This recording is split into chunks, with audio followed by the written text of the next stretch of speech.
안녕하세요.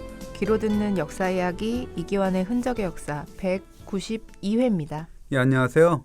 예, 요즘 인터넷 댓글, SNS 상에서 댓글 이런 것들이 이제 사형 문제를 일으키고 있잖아요. 그래서 뭐 실명을 거론하고 그 가족까지 막 욕하고 뭐 이런 정말로 한심한 행태가 이루어지고 있는데 이게 뭐 잘 모르겠어요. 연령대가 어떤지. 근데 어쨌든 그것이 자꾸 무슨 여론처럼 이렇게 느껴지고 하는 것은 좀 잘못된 것 같고 좀 걸러야 되지 않나 이런 생각이 듭니다.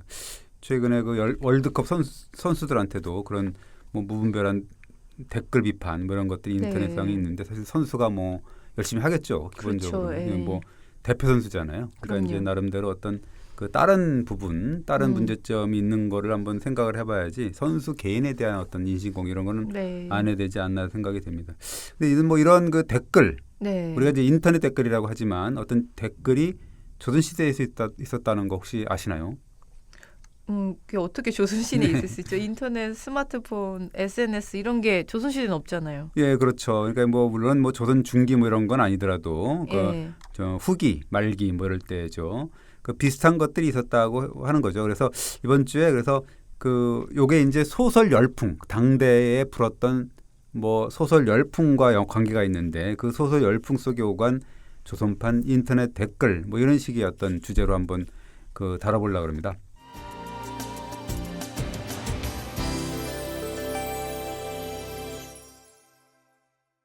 소설 열풍이요. 네. 조선에서 소설 열풍이 불었어요. 예, 후기라고 할 수가 있는 건데요. 우리가 잘 아는 영조임금 이제 이 승정원 일기에 아주 재미난 일화를 소개를 하더라고요. 뭐냐면 1758년인데 영조가 좀 몸도 좀 안 좋고 불면증에 굉장히 세게 걸렸나 봐요. 그랬더니 김상노라는 도제조가 이렇게 얘기를 합니다. 전하 오늘 밤은 제가 읽어주는 한글 소설책을 들으시면서 잠을 좀 청하시는 게 어떻습니까? 제가 읽어드릴게요. 이렇게 얘기를 해요. 읽는 게 아니라 이제 읽어드리는 거죠. 듣는 거죠. 그러니까 이제 영조가 아니야. 그러면서 이제 한글 소설이 아니라 한문 소설을 읽어야 잠이 와. 이러면서 이제 이 민간에서 전해져 놓은 어떤 그런 이야기 한 편을 들려줍니다. 그런 내용이 역사서에 적혀 있어요. 예, 좀 아까 승정원 일기라는 데 있다는 건데 영조가 그대로 이제 나오는데 승정원 일기라는 게 되게 일기니까 굉장히 디테일하게 해서 어떻게 보면 각본 없는 드라마처럼 대사처럼 막 이렇게 나오고 굉장히 재미있어요. 가만 읽어보면. 근데 이제 영조가 한 얘기는 이겁니다. 야, 예전에 어떤 안악이 있었는데 그 아기가 오니까 한문책으로 얼굴을 덮어줬다는 거죠. 근데 그걸 본 이웃집 사람이 아니 왜 한문책으로 아이 얼굴을 덮냐고 했더니 그 아낙네가 뭐라고 얘기했는지 아세요? 글쎄요. 네. 아낙네가 이렇게 얘기를 했다는 겁니다. 아니 평소에 우리 아이 아버지 보니까 잠을 청할 때마다 한문책을 읽읍디다. 그러니까 나도 아이를 재우려고 그러면 한문책을 얼굴에다가 덮어줍니다. 그랬다는 거죠. 그러면서 이제 영조가 이런 말을 전하면서 어떠냐 아낙네 말이 맞지 않느냐. 한문책이야말로 사람을 잠들게 하는 책이다 하면서 껄껄껄 웃었다라는 게 승정원 일기에 나옵니다. 영조가 아재 개그를 잘했나 봅니다. 난 재미있기만 한데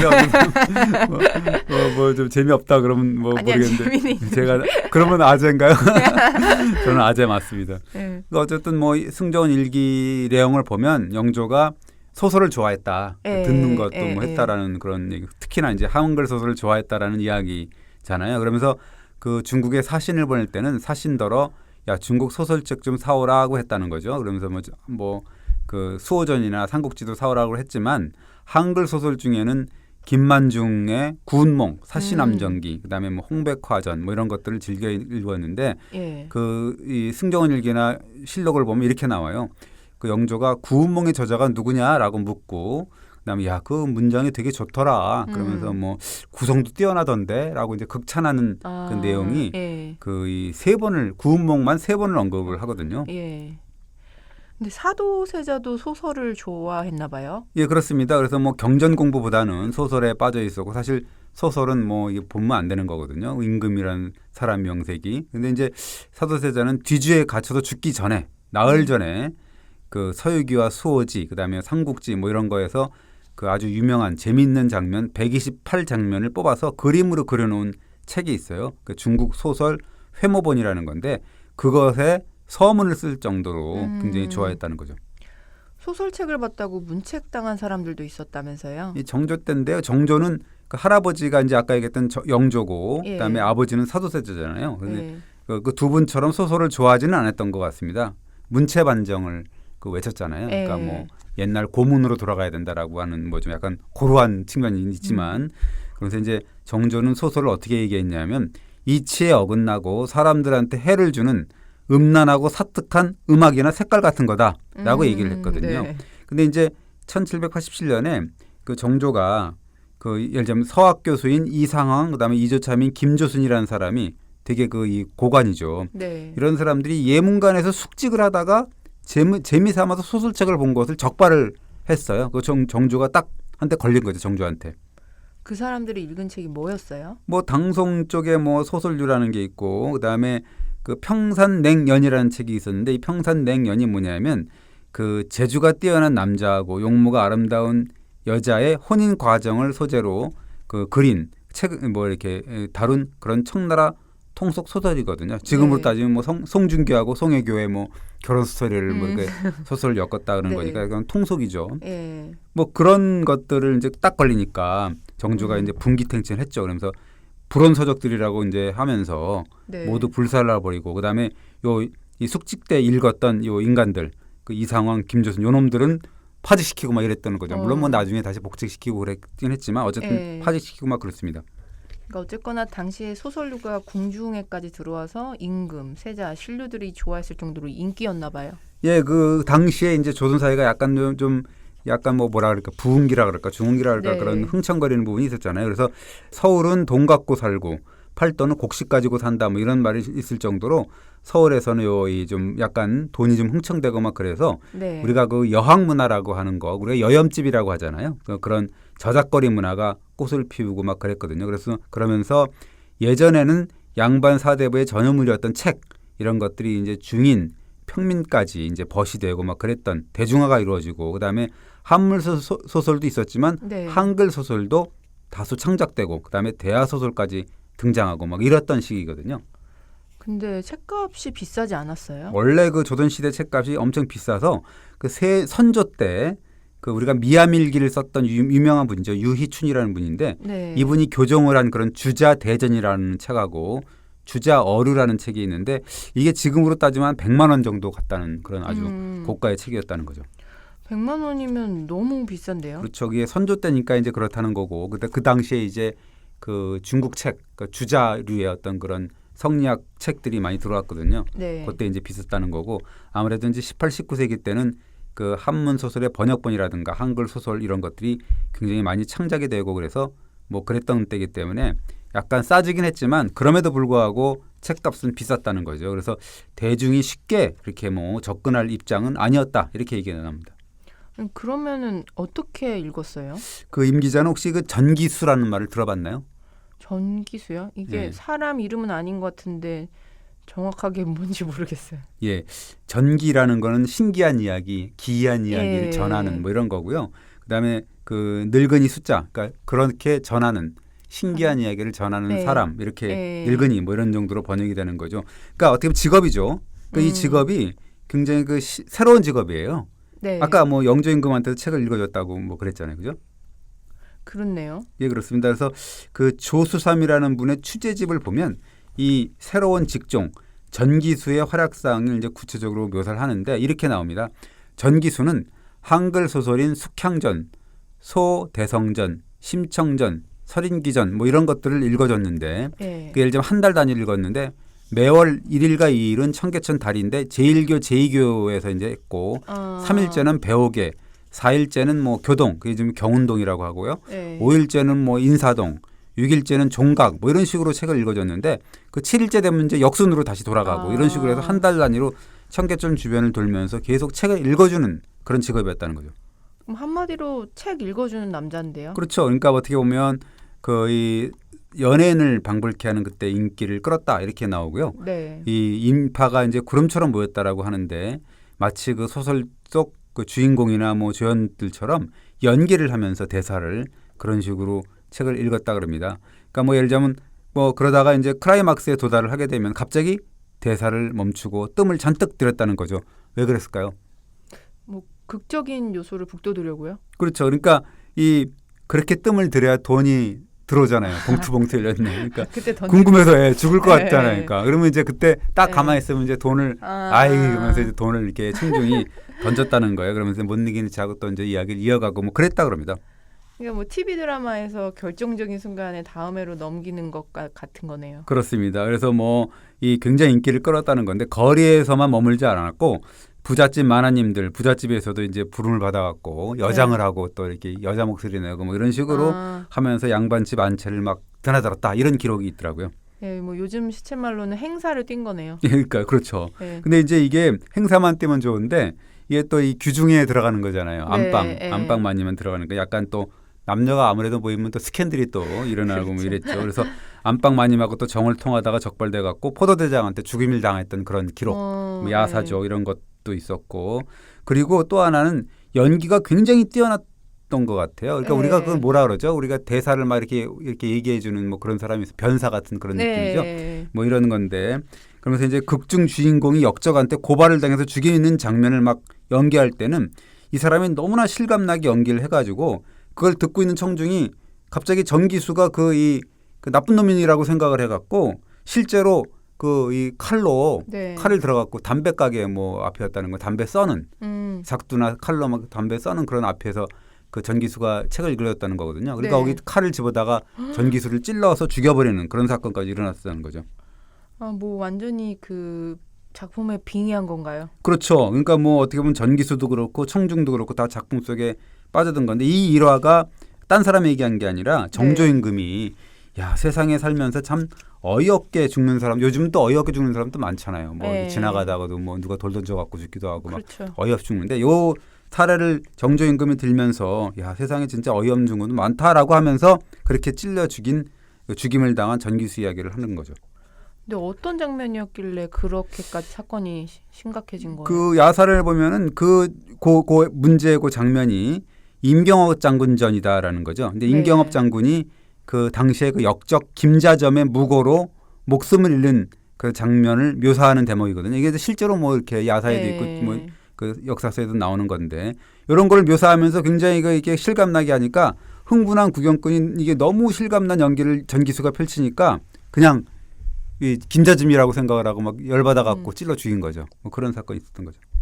근데 전기수가 책 읽어주는 거하고 조선시대 댓글하고는 연관성이 없어 보이는데요. 그렇죠. 그러니까 왜 뭐 댓글하고 뭐 전기수하고 무슨 댓글하고 무슨 상관이 있겠냐라고 얘기를 하잖아요. 그래서 소설 열풍이 불었다는 거를 얘기를 하는 거고 그러면서 전기수 말고도 또 새롭게 탄생한 직업이 하나 있거든요. 그것이 이제 새책점이거든요. 새책점이 뭐예요? 이 발음이 굉장히 어렵고 이거 서이책 그러니까 제목이거든요. 그러니까 그걸 쓸 때도 착 뭐 이런 식으로 막 쓰게 되고 막 자꾸 헷갈리다 그래 기사 쓰면서도 며칠 전에 기사 쓰면서도 그렇게 해서 이게 참 헷갈려요. 그러니까 세를 준다라는 의미니까 도도되어져 알죠? 그럼요. 제가 어릴 때 유행했었어요. 1990년대가 어릴 때예요? 아닌 것 같은데? 어릴 때죠. 제가 초등학생 때. 아 그런가? 지금은 또 한물 갔어요. 그게. 그럼 그렇죠. 요즘에는 그 전자책 스트리밍 서비스까지 생겼다는 거 내가 모르죠. 스트리밍요? 그러니까 완전 이북을 사는 게 아니라 잠깐 이렇게 그 어떤 대목만 이렇게 돈 얼마 주고서 이렇게 뭐 스트리밍하는 그런 개념인가 봐요. 스트리밍은 이용 못 해봤어요. 그런 거가 있다 그러더라고요. 그러니까 이런 그 전자책 스트리밍 서비스가 정말로 18, 19세기 새 책점의 업그레이드 버전이다. 뭐 이렇게 우리가 또 뭐 해석을 하더라고요. 그러니까 책을 빌려주는 가게 말씀하시는 거죠? 그렇습니다. 그 당시에만 해도 이제 책을 사고 파는 게 아까도 얘기했지만 좀 비싸기도 하고 그다음에 이 인쇄본이 별로 없었기 때문에 익숙지가 않았는데 그래서 그 이 업자가 책을 일일이 필사를 막 하죠. 심청전이나 수춘향전 이런 거 필사를 해갖고 분책을 해요. 또 나눠. 그래야지 이제 한 권당 뭐 이렇게 또 돈을 더 받을 수가 있는 수익이 있잖아요. 그래서 그런 서비스죠. 그래서 그것이 새책점인데 서희책점이라고 우리가 이게 새책점인데 그래서 그 소설 열풍을 타고서 공전의 히트를 기록을 했다라는 기록이 있죠. 어느 정도 히트 쳤길래요? 그 정조 시대의 명재상이죠. 최재공이라는 분이 계시고요. 그다음에 우리가 잘 아는 실학자 이덕무. 이분들이 이제 공통적으로 말씀하시는 게 뭐냐면 여인네들까지도 책을 빌리느라고 가사를 탕진할 정도였다라면서 이제 혀를 끌끌 차면서 이렇게 얘기를 하죠. 그 부녀자들이 소설을 앞다퉈 숭상한다.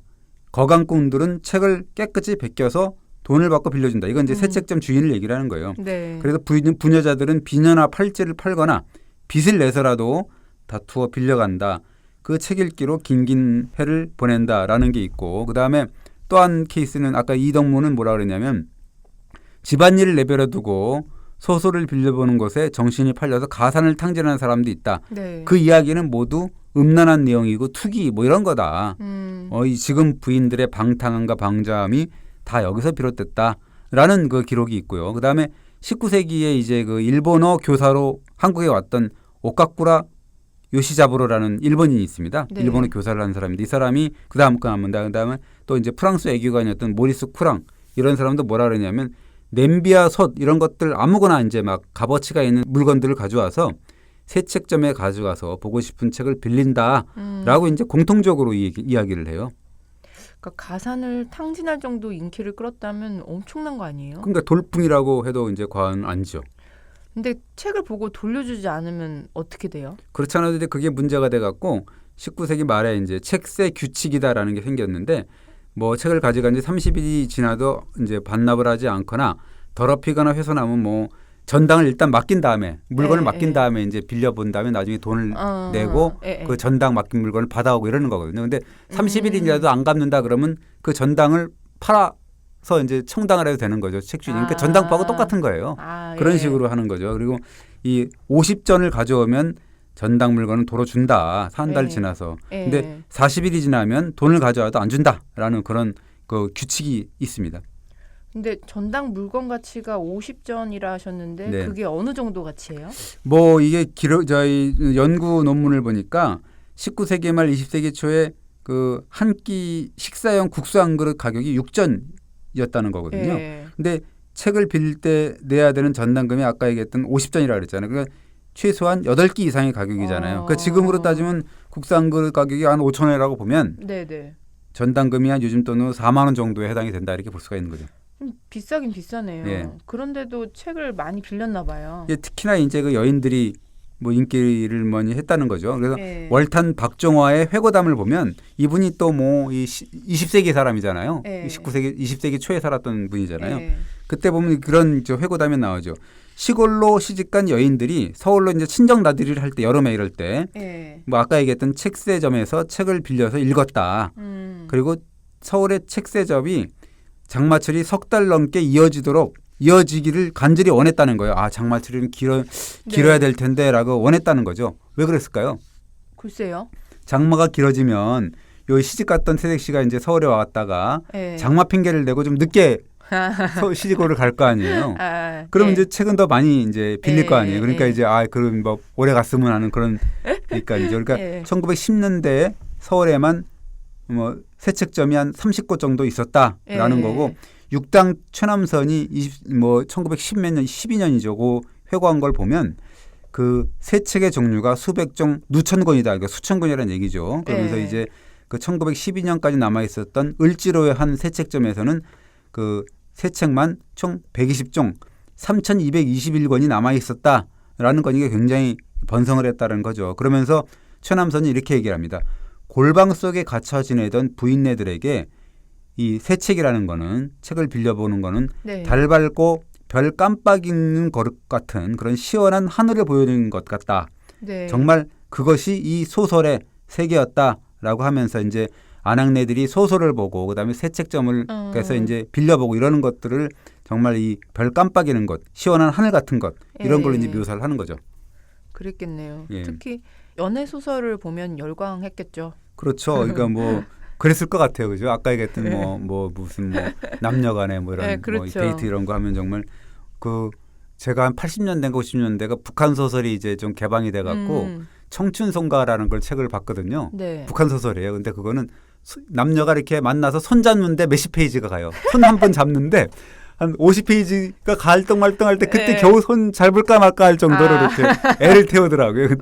우리 같은 벌써 여러 번 했을 텐데 뭐 그런 그 당시에 그러니까 약간 비슷하지 않았나 생각이 드는 거죠. 뭐 그런 느낌이 드는 거죠. 그리고 이 뭐 그런 것도 있을 거고 그다음에 우리가 이제 인간의 본성을 보면 구석기 시대 때부터 발휘됐던 그런 것들이 있습니다. 본성에. 혹시 짐작을 할 수가 있겠습니까?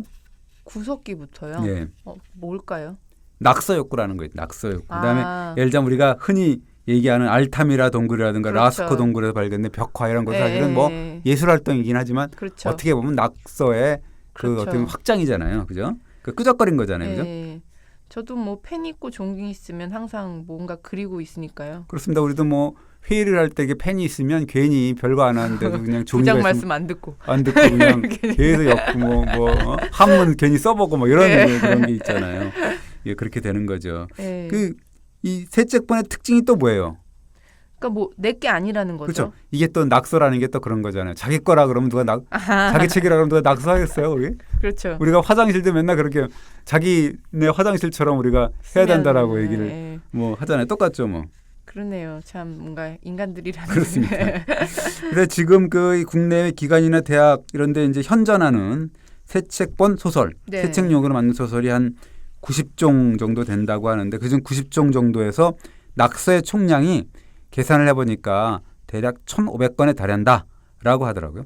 엄청난데요. 네. 뭐 거의 낙서로 도배한 수준 아닐까요? 맞습니다. 대체 뭐라고 써놨어요? 요즘하고 뭐 같아요. 그리고 보면 거의 막 그냥 아까 얘기했듯이 책 본문에 이렇게 막 네. 몇 자 이렇게 막 적어놓고 의미 없는 것도 썼지만 예. 뭐 새 책점 주인을 향한 욕설 있을 거 아니에요, 그죠? 그다음에 그 책 그 자체에 대한 비평이나 감상 뭐 이런 거. 그다음에 또 그뿐만 아니라 우리도 좀 그렇잖아요. 뭐 당대 세대 뭐 세대에 대한 시대에 대한 어떤 네네. 통렬한 뭐 비판 이런 네. 것도 있을 거고. 그다음에 또 낙서라 그러면 또 빼놓을 수 없는 거. 네. 성과 관련된 그렇죠. 그런 뭐 아주 그림 그려놓고 막 이상한 그림 그려놓고 막 예. 욕하고 쌍욕하고 뭐 이런 것들. 이런 그다음에 또 있죠.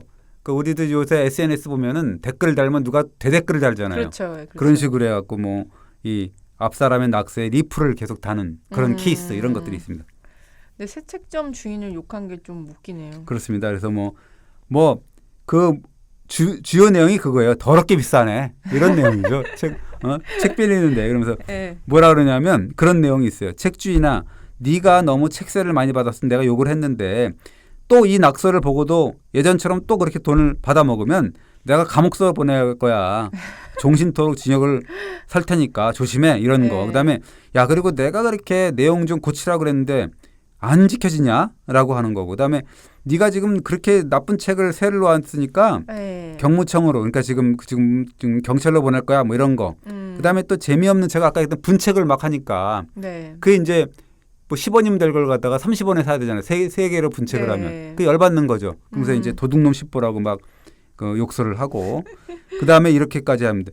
이 책에서 이 새 책집에서 3번만 빌려보면 기둥뿌리가 날아가고 니네 집에서 4번만 보면은 거지돼 갖고 쪽박 찬다 정말. 그래갖고 열받는다 이런 말까지 막 이렇게 낙서를 해놨습니다.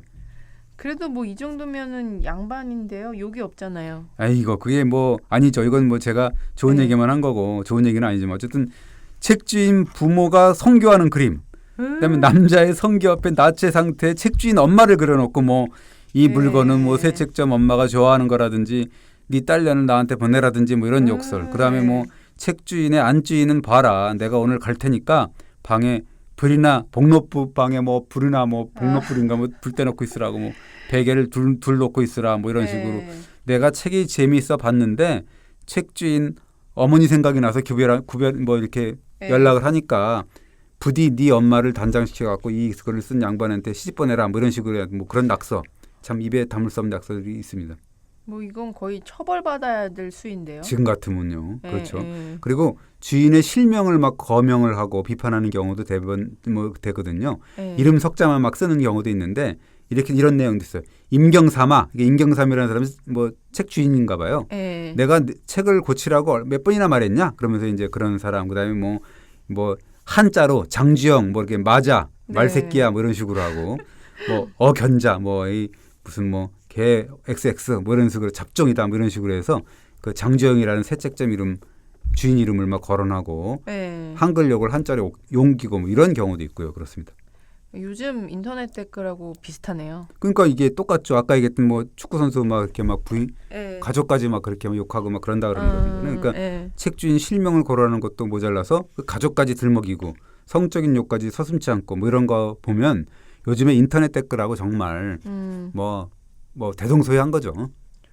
점잖은 낙서는 없어요. 있어요. 그러니까 예를 들면 새 책점 주인을 욕을 하는데도 네. 점잖고 지적인 그런 낙서가 있습니다. 뭐라고 그러냐면 그 당시에 이제 그 1910년대인가 그런 거 봐요. 그러니까 네. 이렇게 얘기를 해죠.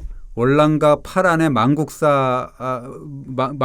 파란이라는 게 폴란드거든요. 네. 지금 우리나라 형편이 어떠냐. 네. 지금 월란과 파란의 망국사를 보지 못했냐. 지금 약육강식하고 하는 20세기지 않냐. 이런 세계에 네. 이런 세상에 음담패설로 꾸민 이런 한글 이야기 책이랑 돈 받고 팔고 세놓고 말이야. 이게 도대체 뭐냐. 지금 나라가 흥하고 망하는 것이 이런 정말 풍속에 좋고 그런 게 이제 관계가 있는데 네. 이게 무슨 이런 책이나 팔고 그러냐라고 이제 이 책세를 좀 내려라 뭐 이런 식으로 하는데 그런 자기는 왜 봤는지 잘 모르겠어요. 그러니까요. 저 계속 드는 생각이 그러면서 왜 봤어. 근데 네. 요즘 같은 댓글 릴레이도 있었어요. 근데 아까 잠깐 말씀을 드렸지만 네. 이 이미 낙서한 사람을 향한 욕설. 그러니까 뭐죠? 그러니까 이거죠. 네. 이거 쓴 사람은 개 자식이야 이렇게 해놓으면은 그 뒤에다가 이 글씨를 쓴 놈도 개 자식이 자손이야 이렇게 쓰고 그다음에 또 만약에 이 낙서를 보고 욕하는 놈은 내 자식이야 뭐 이런 식의 어떤 계속 이런 식으로 참 유치 빤스죠 유치 빤스. 네, 좀 사실 저는 댓글 한 번도 안 써봤거든요. 네, 안 써봤어요? 네, 저 댓글 같은 거 안 써. 저는 썼습니다. 그래요? 아 근데 댓글 같은 거 보면 전 지금도 저기 할 일이 없나 왜 쓸까 약간 이런 아니 생각을 그러니까 하는데. 그러니까 이제 나름대로 이제 그 의견을 표시하는 건 좋은데 욕하고 이러면 안 네, 되는 그렇죠. 거고 예. 건전하게 일하면 할 수는 있는 거죠. 그러니까 이제 그 되게 한심했을 것 같아요. 그러니까 이런 네. 사람들도 보면 이제 그러니까 막 이런 뭐 댓글도 달고 그럴 건데 이게 너무 한심했든지 그걸 악플이잖아요. 어떻게 보면 네, 그러면서 네. 이제 그 어떻게 보면 욕을 막 들은 새 책 주인 답글일 수도 있는 거죠. 그 사람이 쓴 것일 수도 있는데 좀 책 좀 곱게 보시고 낙서 좀 네. 하지 말고 무식하게 욕설 좀 쓰지 마라. 그리고 지금 때가 어느 때냐. 백성이 굶어 죽을 지경이다. 그리고 어찌 그런 때 지금 이야기책만 보고 막 그러냐라고 얘기를 하죠. 그리고 자기도 봤으면서 뭐 그런.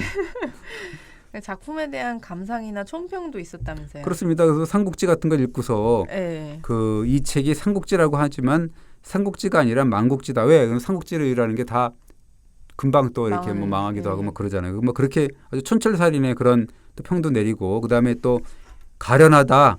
유황숙이요. 유황숙이 누구냐? 유비죠. 네. 통일천하 하기도 전에 뭐 죽으니까 정말 하늘의 도가 무심하다. 뭐 이런 식의 어떻게 보면 낙서도 있고 그다음에 관우가 이제 그 여몽하게 막 죽잖아요. 허무하게 죽는데 네. 그러면서 이제 그 대목에서는 여몽이 때려 죽일 놈 이런 식으로 또 울분 터뜨리고 그러는데 어떻게 보면 이 총나라에 대한 어떤 그런 그 뭐 불쌍함 이런 게 좀 많았던 것 같아요. 그죠? 뭐 그런 것들이죠. 그러면서 이 책을 읽고 상상해 주인공의 모습도 막 그려보고 막 그런 식으로 된 거죠. 근데 블로그 기사 보니까 보기 민망한 그림도 있더라고요. 아까 얘기했던 그런 진짜 성적인 어떤 그런 낙서를 보면 네. 그 남녀의 성기라든가 성교 장면을 적나라하게 그린 네. 경우도 많습니다. 그리고 뭐 성교 직전에 뭐 심리 상태 이런 것들 뭐 해서 이거 음. 내용이 뭐 블로그에는 제가 소개를 약간 했지만 네. 차마 아무리 팟캐스트지만 차마 이제 뭐 방송으로는 할 수 없는 표현이기 때문에 블로그에서는 보십시오. 거기 사진까지 있습니다. 그 당대 유행가 가사도 있어요. 뭐 심리는 마찬가지일 것 같아요. 요즘도 뭐 인기 있는 자기가 좋아하는 그룹이나 네. 보이그룹이나 걸그룹의 가사를 그렇죠. 쓰기도 하고 뭐 그러잖아요. 뭐 그러면 쓰면서 또 흥얼거리기도 했겠죠. 그렇죠.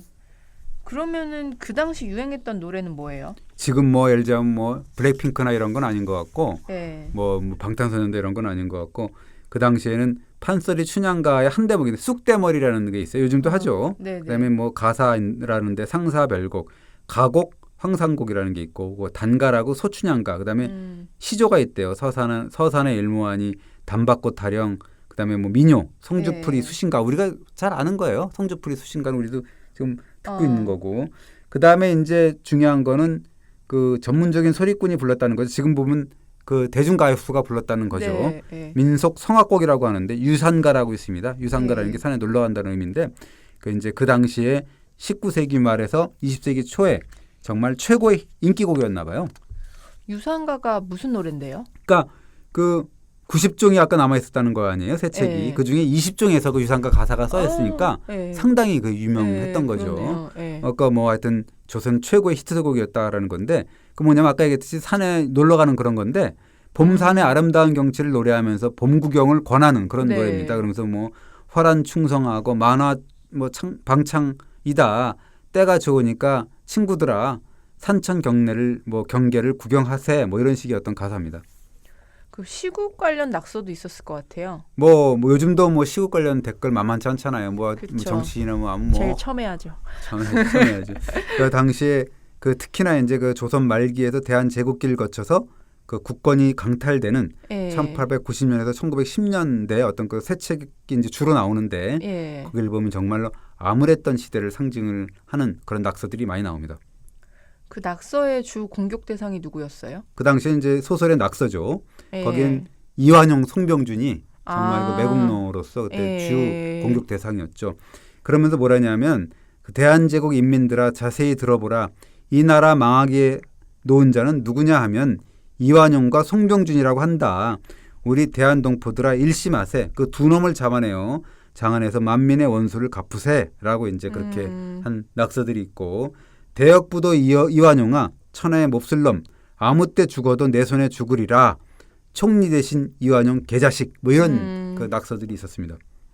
이게 공개적으로 입 밖에 낼 수 없는 어떤 조선 민족의 울분 이런 게 세체폭 낙서로 표출된 거네요. 그렇죠. 만약에 이 이완용이나 송병준 같은 사람들이 그 요즘 세상이었으면 아마 조선 땅에서 발 붙일 수가 없지 않겠나. 댓글 그렇게 달리고 뭐 네. 실시간으로 공격을 그렇죠. 받잖아요, 그죠?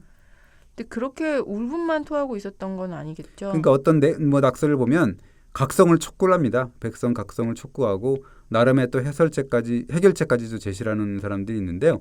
슬프다 대안이여 관민간에 눈을 들고 잠들을 깨라 뭐 이런 내용이 있고 그다음에 대한국 2천만 동포들아 언제나 자주 독립하여 일본을 함몰하여 다 죽이고 언제나 대한동포끼리 살아봐야 되는 거 아니냐라고 하면서 이 책을 보는 동포들은 이 글을 보고 아무쪼록 정신을 차려서 일본을 다 죽이고 삽시다 뭐 이런 낙서를 네. 하고 그다음에 이 심심하니까 이런 그 옛 이야기 옛 소설책을 보겠죠. 지금부터는 곧 뭐 이런 소설책을 보지 말고 학교에 가서 교사가 됩시다라고 하는 거죠. 그러니까 신식교육 이런 것이 이제 네. 조선의 살 길이다라고 이제 그런 내용을 뭐 낙서로 쓰는 거죠.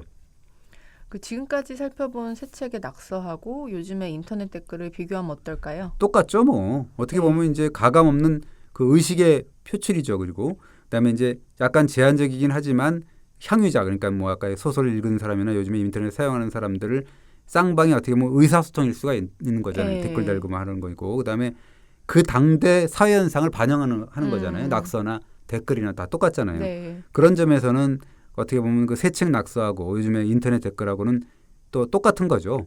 그러나 이제 또 이 부정적인 측면에서 보면 익명성에 기댄 정말로 지독한 욕설, 아까 얘기했던 또 신상 털기, 네. 그다음에 그 욕지거리, 뭐 어떤 그런 것들이 많고 그것이 지금의 댓글과 또 다르지 않은 거죠. 또 그 또한 또 어떻게 보면 또 당대 사회의 민낯을 또 비춰주는 거울이다라고 네. 하는 거죠. 그러니까 그 자체로 소중한 역사 자료인 건 틀림없겠죠. 그렇죠. 역사 자료죠. 근데 소설이 엄청 인기를 끌었다는데 어떤 책들이에요? 물론 이제 아까 얘기했듯이 삼국지나 수호지 같은 책들 중국 소설 번역물이죠. 예. 엄청 인기를 끌었는데 그 한글 창작 소설 우리가 이제 그거를 고소설이라고 우리가 표현을 해요. 예. 그래서 상당히 많았습니다. 그래서 뭐 이 200권에 가까운 그런 책이 있어요. 윤하 정삼문 쉬록이라고 하는 게 있고 명주 보월병 이런 건 뭐 한 200책에 가까워요. 그러니까 엄청 예. 대하소설이죠. 예. 그다음에 뭐 옥루몽이라든가 이런 것들은 또 20책이 넘는 장편 소설이기도 하고요. 우리가 잘 아는 작품은 춘향전, 심청전, 홍길동전 뭐 이런 책들이잖아요. 그건 기본이죠. 그 뭐 예를 들면 예. 춘향전 같은 경우는 10책이 있다 그러는 건데 예. 그 외에도 이제 남정 팔랑기, 소대성전, 유충렬전 이런 것들이 있고 그다음에 조웅전, 임경업전 아까 얘기했던 뭐 살인 사건까지 났다는 예. 그런 임경업전 그다음에 수경낭자전, 여장군전 뭐 이런 약간의 그 영웅 군담 소설 뭐 이런 네. 것들이 많았고 근데 사랑 뭐 싸움 이런 것도 좀 있었고 그런 거죠. 그러니까 어떻게 보면 이 소설들이 이 전국적인 유통망을 갖추지 못했고 세책점만 해도 서울만 있었다는 거거든요. 근데 네. 이제 그 서울에서는 특히나 이제 그 전 계층의 신금을 사로잡으면 어떻게 보면 오락물이었다 우리가 이렇게 판단할 수가 있습니다.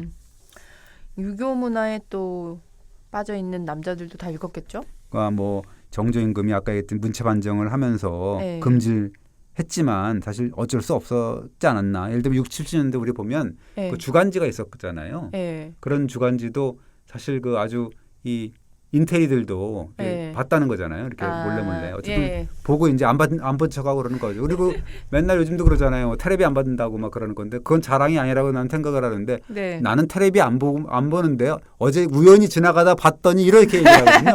주로 그렇게 얘기를 하거든요. 매일 봐놓고서. 매일 봐놓고 그렇게 얘기를 하잖아요. 그러니까 어떻게 보면 이제 앞에서는 막 이게 막 이런 걸 어떻게 보냐고 하면서 뒷구멍으로 이제 막 웃고 떠들면서 보지 않았을까라는 생각이 드는 건데 그 뭐 아까 영조임금도 그랬잖아요. 네. 잠을 청하려면 한문 소설 읽어라. 한글 소설 너무 재밌다. 뭐 이런 식으로 이제 농담을 던질 정도였으니까는요. 근데 그렇게 인기를 끌은 한글 고소설에 대한 연구가 부족하다면서요? 이건 네. 어떤 얘기예요? 그 1912년에 이제 활판본, 그러니까 이 인쇄본을 막 찍어내 갖고 그래서 네. 이제 이 고소설이라고 우리가 얘기한 아까 얘기했던 소세성전이라든가 뭐 춘향전 이런 거 굉장히 폭발적인 인기를 더 끌었는데 이게 또 치명적인 약점이 있는 게 뭐냐면 소설을 지은 사람이나 소설을 읽은 독자나 이게 어떤 기록을 또 남기지가 않은 거죠. 네. 왜냐하면 아는 체를 안 한 거죠. 그러니까 뭐 그 한문책 읽어야 막 쓰고 그러잖아요, 그죠? 네. 그러니까 이제 그런 거죠. 그러니까 그래서 그런지 개화기잖아요, 또. 그러니까 이제 이런 고소설로 분류되는 어떤 소설 이런 거에 대한 거는 좀 퇴폐적이다. 뭐 주간지처럼 이렇게 느껴지고 막 이렇게 취급을 안 하는 네. 뭐 그런 거죠. 좀 안타까운 일이네요. 근데 그렇지만 분명한 거는 그 춘향전이라든가 홍길동전이라든가 소대성전이라든가 유충렬전 이런 거는 우리가 얘기하는 거 보면 길보드 베스트셀러라고 우리가 볼 수가 있거든요. 그런 거 보면 그렇게 되는 거거든요. 그러니까 어떻게 보면 이광수라든가 김동인이라든가 이런 근대 소설가가 쓴 소설보다 훨씬 더 많이 읽히고 팔렸다고 그렇죠. 우리가 볼 수가 있는 거거든요. 네. 여인네들이 뭐 가제도를 탕진하면서까지 빌려봤다는 거 아닙니까? 그죠? 요즘에 이 어린애들도 아직도 읽는 소설인데요. 그렇죠. 예, 그렇습니다. 그 댓글 이야기해주면서 또 한글 소설 이야기까지 해주셨네요. 그래야 이제 뭐 이 설명이 되니까 말씀드린 거고 두 마리 토끼를 잡은 거죠. 그러니까 어떻게 보면 이 100년 전, 150년 전, 200년 전의 어떤 소설적인 낙서, 그다음에 이제 요즘에 인터넷 댓글 이런 게 사실 어떻게 보면 부정적인 측면도 많지만 가장 중요한 거는 그 시대를 반영하는 자료거든요. 그잖아요, 그죠?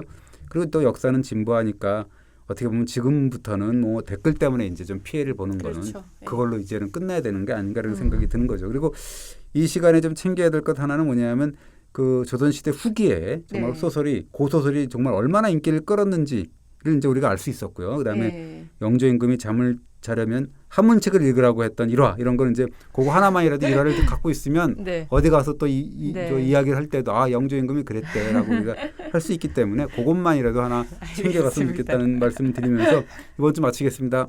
네, 감사합니다. 네.